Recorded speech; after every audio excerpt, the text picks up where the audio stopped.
Oui, effectivement, c'est une question qui est dans toutes les bouches depuis ce matin avec tous les témoignages que je peux recueillir. Et puis, il va y avoir un autre problème, c'est celui des assurances. Parce que vous imaginez bien que dans les zones montagneuses que l'on montre depuis le départ, les plus sinistrées, les maisons sont en torchis, en pierre, personne n'a assuré les maisons. Alors même sur des villes comme Paludan, qui est la deuxième ville la plus touchée finalement, eh bien, il n'y a pas d'assurance non plus. Ce n'est pas un réflexe au Maroc d'assurer ces maisons.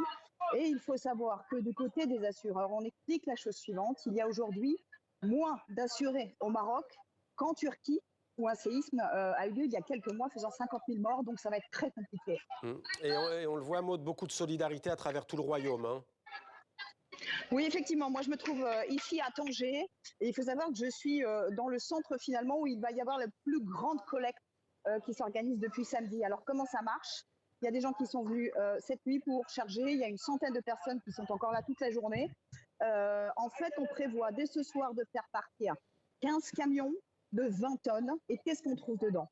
Alors, on le dit, des aliments, enfin de la nourriture, des couvertures, des vêtements, mais aussi, et c'est important, et on l'a expliqué dans l'un de vos reportages, des médicaments, et notamment pour le diabète, ce qui n'est pas encore arrivé sur place. Donc tout ça est extrêmement important, une énorme mobilisation. Et juste pour l'anecdote, nous avons rencontré une jeune femme d'Ounia qui était là cette nuit pour charger, qui a quitté son travail cet après-midi pour venir expressément juste pour une heure apporter tout ce qu'elle avait trouvé, dont des tentes, notamment pour le relogement.